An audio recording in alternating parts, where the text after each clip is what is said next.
കൊച്ചളിയാ, ഈ flight delay ആവാൻ കാരണം എന്താ? മുകളിലാണെങ്കിൽ ട്രാഫിക് ബ്ലോക്കും ഇല്ലല്ലോ. എടാ സിഗ്നൽ കിട്ടുന്നുണ്ടാവില്ല. അതിന് മുകളിൽ ട്രാഫിക്കേ ഇല്ലെങ്കിൽ പിന്നെ സിഗ്നൽ ലൈറ്റ് വെച്ചിട്ട് എന്താ കാര്യം? ബണ്ണി പറഞ്ഞത് ലാൻഡിങ്ങിന് വേണ്ടി സിഗ്നൽ കിട്ടുന്നുണ്ടാവില്ല എന്നാണ്. ദയവായി ശ്രദ്ധിക്കുക, വീരാർ ഫ്ലൈറ്റിന്റെ ലാസ്റ്റ് ലോക്കൽ 3 മണിക്കൂർ വൈകിയേ എത്തുകയുള്ളൂ. ഓഹോ, സോറി. ഇതിനു മുന്നേ ഞാൻ ലോക്കലിലെ അനൗൺസർ ആയിരുന്നില്ലേ, അതുകൊണ്ട് തെറ്റിപ്പോയതാ. ഞാൻ ഉദ്ദേശിച്ചെന്നാൽ ഇപ്പോൾ എടുക്കാനിരുന്ന ഫ്ലൈറ്റ് ഇനിയും 3 മണിക്കൂർ വൈകിയേ എടുക്കുകയുള്ളൂ. ഇനിയും 3 മണിക്കൂർ ലേറ്റോ? കൊച്ചളിയാ, എനിക്ക് തോന്നുന്നത് നമ്മൾ ഇനി ഒരു പുതിയ എയർലൈൻ തുടങ്ങേണ്ടി വരുമെന്നാ. ഹണി, ഞാൻ കുറച്ചൊന്ന് ഉറങ്ങിക്കോട്ടെ.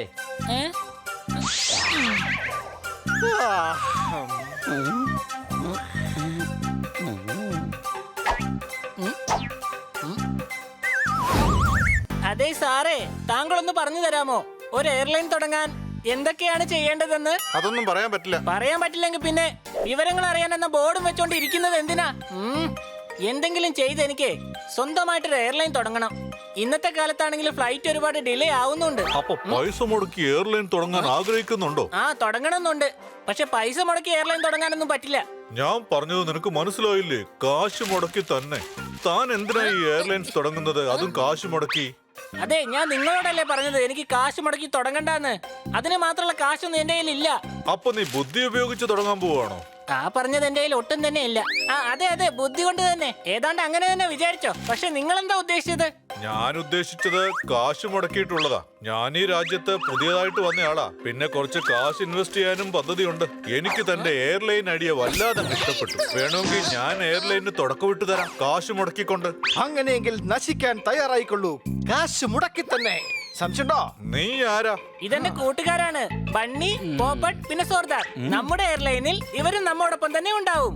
നമുക്ക് എല്ലാവർക്കും ചേർന്ന് തന്നെ അധ്വാനിക്കാം. പക്ഷെ നമുക്ക് എയർലൈനിനെ കുറിച്ച് ഒന്നും അറിയില്ലല്ലോ. അതിനെ കുറിച്ച് ആലോചിച്ച് വിഷമിക്കേണ്ട കൊച്ചളിയാ, അതിനുള്ള ഏർപ്പാട് ഞാൻ ഉണ്ടാക്കിയിട്ടുണ്ട്. ഇത് കണ്ടോ? മോർണിംഗ് ടീക്കറാ. Good morning madam. മാഡത്തിന്റെ ലഗേജ് ഇവിടെ സ്കാൻ ചെയ്തോളൂ. എവിടെ മാഡത്തിന്റെ ബാഗ്? ഇവിടെ തന്നെ ഉണ്ട്. ദാ ഈ കാണുന്ന വലിയ സൂട്ട് കേസ്, പിന്നെ ദാ ഈ ട്രോളിയിലുള്ള ബാഗ്, ദാ ഈ കാണുന്ന 3 ഹാൻഡ് ബാഗും എന്റെ തന്നെയാണ്. ഇത്രയധികം സാധനങ്ങളോ? നിങ്ങളെന്താ നാട് വിട്ടെങ്ങാനും പോവാണോ? ഈ ബാഗിനകത്തല്ലേ എന്താ ഉള്ളത്? ഈ വലിയ സൂട്ട് കേസ് നിറയെ എന്റെ ഡ്രസ്സുകളാണ്. പിന്നെ ഈ വാഷിംഗ് മെഷീനുകളുണ്ട്. പിന്നെ ഈ ചെറിയ ബാഗിൽ കഴിക്കാനുള്ള ആഹാരവും അച്ചാറും മാത്രമേ ഉള്ളൂ. ഇത്രയധികം ഭക്ഷണ സാധനങ്ങളോ? എല്ലാവരും പട്ടിണിയിലാണോ? അവിടെ തിന്നാനും കുടിക്കാനും ഒന്നും കിട്ടത്തില്ലയോ എന്റെ അമ്മോ? പക്ഷെ മാഡം, ഇത്രയധികം ഡ്രസ്സുകൾ എന്തിനാ?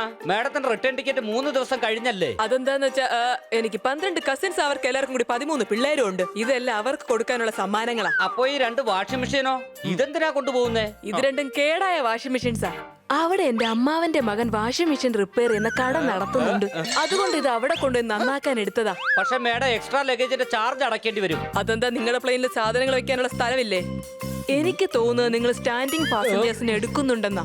അതിരിക്കട്ടെ, ഫ്ലൈറ്റിൽ എന്തെങ്കിലും കഴിക്കാൻ കിട്ടുമല്ലോ അല്ലേ? ഇപ്പൊ തന്നെ 3 വർഷം തിന്നാനുള്ള സാധനങ്ങളുമായിട്ടാ പോകുന്നത്. വീണ്ടും ചോദിക്കുന്നത് കഴിക്കാൻ വല്ലോ കിട്ടുമോ? സംശയമുണ്ടോ? യെസ് മാഡം, കഴിക്കാനുള്ളത് കിട്ടും. എത്ര പ്രാവശ്യം? 1 പ്രാവശ്യം മാത്രം. പക്ഷെ എന്റെ ഒരു ഫ്രണ്ട് ന്യൂയോർക്കിൽ നിന്ന് വന്നപ്പോൾ അവൾക്ക് ഭക്ഷണം കിട്ടിയത് 6 പ്രാവശ്യമാ.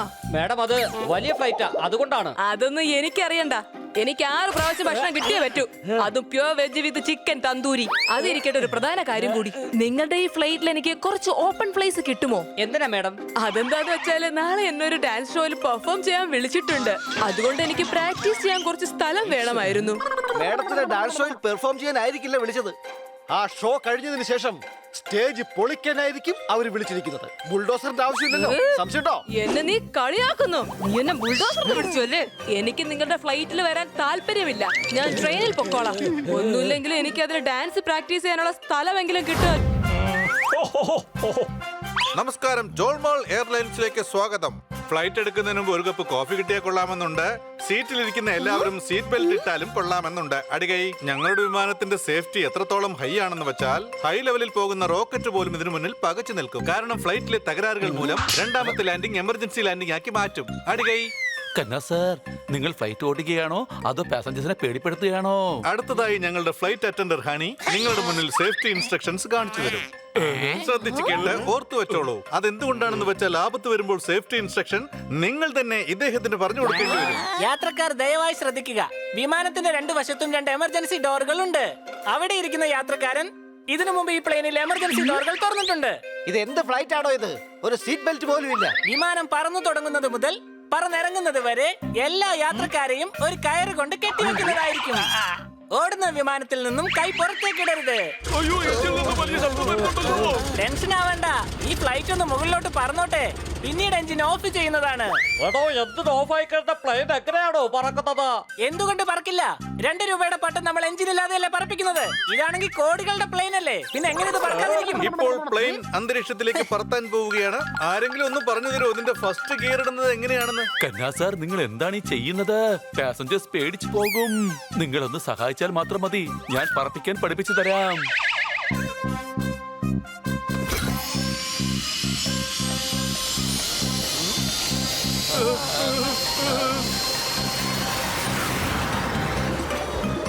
നോക്കൂ സാർ, തോക്ക് കാണിച്ച് പേടിപ്പിച്ചാലൊന്നും മൂത്രമൊഴിക്കാൻ കഴിയില്ല.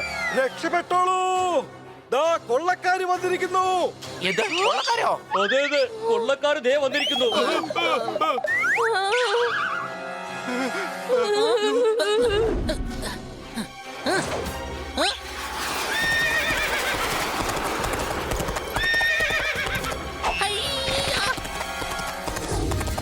നിങ്ങൾക്ക് ജീവനിൽ കൊതിയുണ്ടെങ്കിൽ ഉടൻ തന്നെ ഫ്ലൈറ്റ് നിർത്താം. കുതിരയ്ക്ക് എങ്ങനെയാ ആകാശത്തോട് ഓടാൻ കഴിയുന്നത്? അത് ശരിയാണല്ലോ, ഈ കുതിര എങ്ങനെയാ ആകാശത്തൂടെ ഓടുന്നത്? അതെ, കുതിരയ്ക്ക് എങ്ങനെ ആകാശത്തിലൂടെ ഓടാൻ കഴിയും? കണ്ണ സാർ, വേഗത്തിൽ ഓടിക്കേ. ദേ കൊള്ളക്കാർ നമ്മളെ പിന്തുടരുന്നുണ്ട്. എന്താ, കൊള്ളക്കാർ വന്നോ? അയ്യോ രക്ഷിക്കണേ, അമ്മേ അമ്മേ രക്ഷിക്കണേ.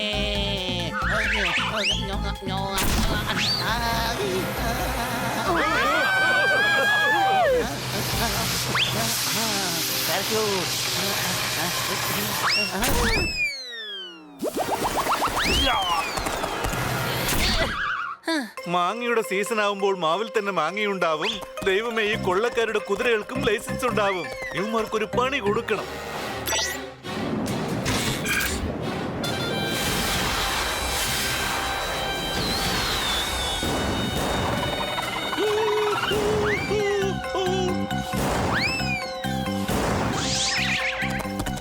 അത് ശരി, എങ്കിൽ ഇതിൽ നിന്നും ഒന്ന് രക്ഷപ്പെട്ട് കാണിക്കാം. അയ്യോ, കൊള്ളക്കാരുടെ കയ്യിൽ അമ്പും വില്ലും ഉണ്ടല്ലോ. ഓ, അത് ശരിയാണ്, കൊള്ളക്കാരുടെ കയ്യിൽ അമ്പും വില്ലും ഉണ്ട്.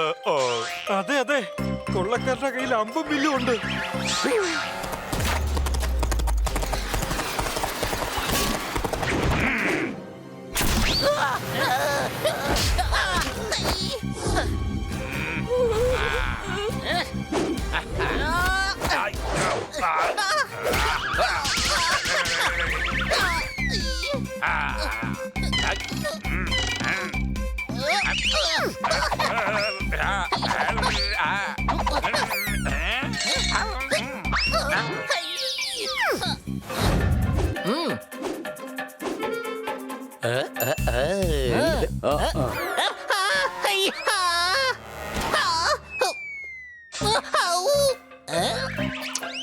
കൊള്ളാം സോർദാരെ, ന്യൂഡിൽസിന് നല്ല ടേസ്റ്റ് ഉണ്ട് കേട്ടോ.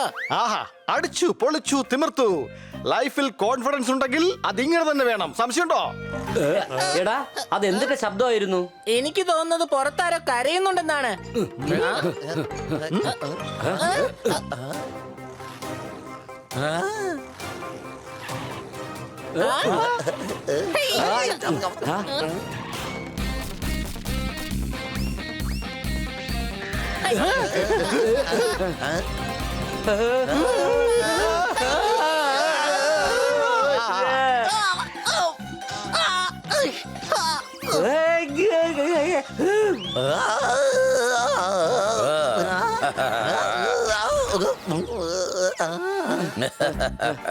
ഡേയ്, ഒരു പ്രാവശ്യം കൂടി നീ റോഡിൽ ഇതുപോലെ വണ്ടി ഓടിച്ചു നോക്ക്. അവിടെ ഇതിലും വലിയ രസമായിരിക്കും.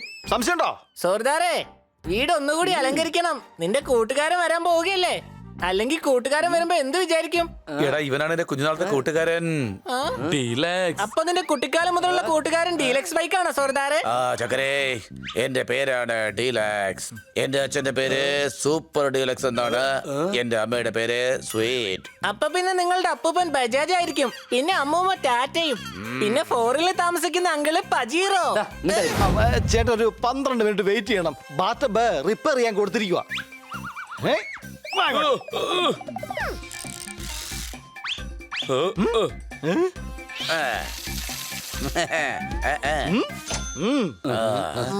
എന്നപ്പോൾ ഫ്രഷ് ആയിട്ട് വന്നേക്കാം.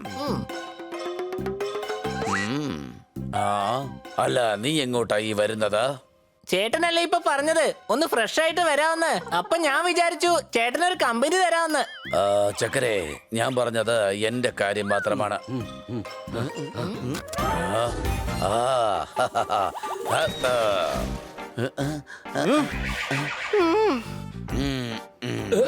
ജോർദാറെ, നമുക്ക് ഷോപ്പിംഗ് മാളിലേക്ക് പോയാലോ?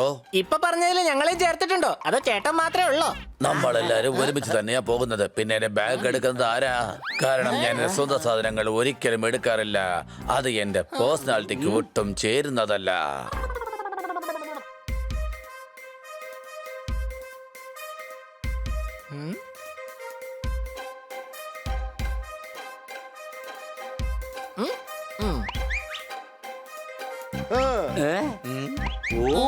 കൊട്ട, എനിക്ക് ജീൻസ് ഒരുപാട് അങ്ങ് ഇഷ്ടമായി. ആ ബില്ലങ്ങ് കൊടുത്തേക്ക്. കാരണം എന്റെ കൈ കൊണ്ട് പൈസ വാങ്ങിക്കേണ്ട സ്റ്റാൻഡേർഡ് ആ ബില്ലടിക്കാനിരിക്കുന്ന പയ്യന് ഒട്ടും തന്നെ ഇല്ല.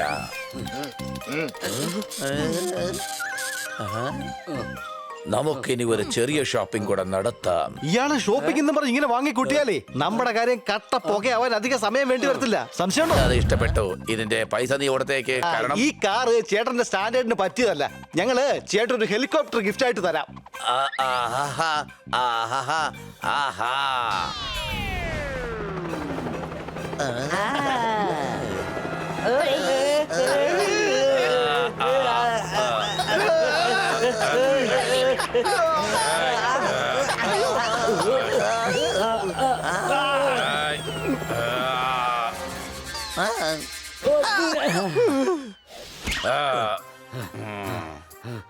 അതെ ചേട്ടാ, ഈ ഹെലികോപ്റ്റർ വേഗം പാക്ക് ചെയ്തോളൂ.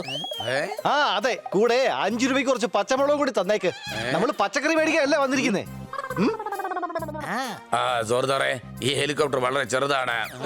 എന്നാൽ ഞാനങ്ങ് അഡ്ജസ്റ്റ് ചെയ്തോളാം. സത്യം പറഞ്ഞാൽ എന്റെ അടുത്ത് ഇതിനേക്കാളും വലിയൊരു ഹെലികോപ്റ്റർ ഉണ്ട്. എന്റെ അയൽവാസികൾ പറയാറുണ്ട്, നിങ്ങളുടെ ഹെലികോപ്റ്ററിന്റെ ഫാൻ ഇങ്ങനെ കറക്കരുത്, അത് കാരണം ഇവിടെ കൊടുങ്കാറ്റുണ്ടാകുന്നുവെന്ന്. അടിച്ചു പൊളിച്ചു തിമിർത്തു. നിങ്ങളുടെ നാട്ടിൽ ഇപ്പോ നോർമൽ ആയിട്ടൊന്നും നടക്കുന്നില്ലേ? എല്ലാം വലിയ വലിയ കാര്യങ്ങളാണല്ലോ. അപ്പൊ പിന്നെ എനിക്ക് തോന്നുന്നത് ചേട്ടന്റെ കൊച്ചു ചേട്ടനേക്കാൾ വലുതായിരിക്കും എന്നാ. അതെ ചേട്ടാ, ഈ ഹെലികോപ്റ്റർ ദാ ഇയാളുടെ പേരിൽ അങ്ങ് എഴുതിക്കോ. പിന്നെ ഇതിന്റെ പൈസ ദാ ഇദ്ദേഹം തരും.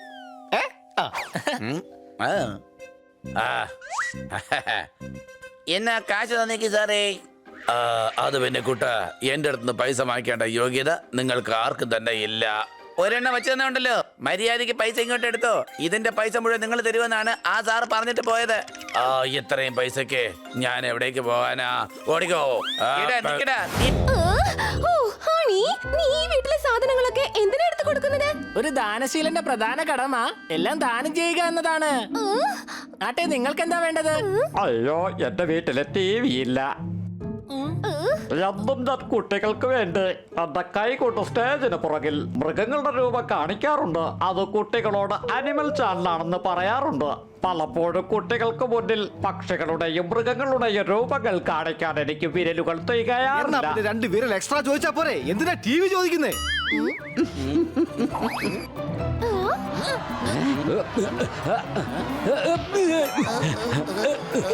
പറഞ്ഞോട്ടെ, നാളെ എനിക്കൊരു പാർട്ടിക്ക് പോകാനുള്ളതാ. പ്ലീസ്, ഈ ടോപ്പ് നീ കൊണ്ടുപോകരുത്.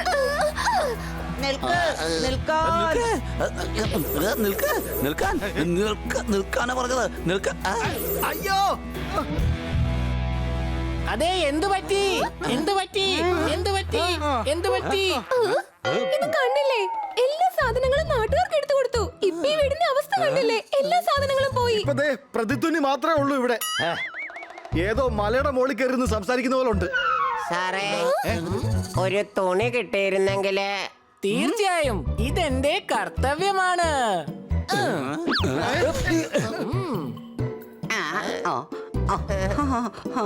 ഈ വീട്ടിൽ ഒരു തരി പഞ്ചസാര പോലും ഇല്ല. വാ നമുക്ക് പോവാം. ഒരു ഐസ്ക്രീം തരൂ.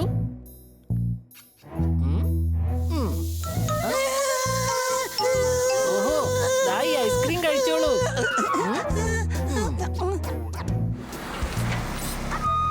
ഇതെന്താ? ആന്റിക്ക് എന്തെങ്കിലും വേണമെന്നുണ്ടോ? ഞാനൊരു ഫോൺ എടുക്കാൻ പോവുകയാണ്. വില കൊടുത്ത് വാങ്ങേണ്ട ആവശ്യം എന്താണ്? ദാനം ചെയ്തു കഴിഞ്ഞാൽ പുണ്യം കിട്ടും. Hello hello.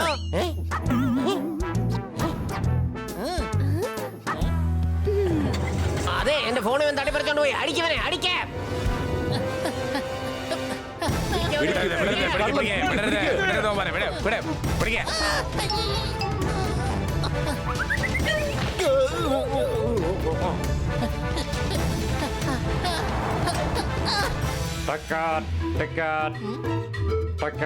നിങ്ങൾക്ക് ടിക്കറ്റ് ആണോ വേണ്ടത്? ദാ പിടിച്ചോ.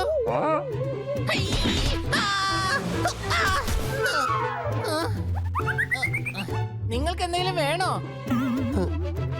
ഞങ്ങൾക്ക് താമസിക്കാൻ ഒരു വീട് കിട്ടിയിരുന്നെങ്കിൽ. അതിനെന്താ, വീട് തരാലോ. ഇന്ന് തൊട്ട് ഈ വീട് നിങ്ങളുടേതാണ്. പിന്നെ ഒരു കാര്യം, രാവിലെ 6 മണിയാകുമ്പോൾ വെള്ളം വരും. വരൂ മാഡം, നമുക്ക് പുറത്ത് ഫുട്പാത്തിൽ ഉറങ്ങാം. ഹണി, നമ്മൾ അങ്ങനെ എല്ലാം ദാനം ചെയ്യാറില്ല. ചിന്തിച്ച് തീരുമാനിച്ചിട്ട് എന്ത് ദാനം ചെയ്യാറുള്ളൂ. മാത്രമല്ല സ്വന്തം സാധനങ്ങളാണ് ദാനം ചെയ്യേണ്ടത്, അല്ലാതെ വല്ലവന്റെ എടുത്തിട്ടല്ല. മനസ്സിലാടാ കഴുതേ.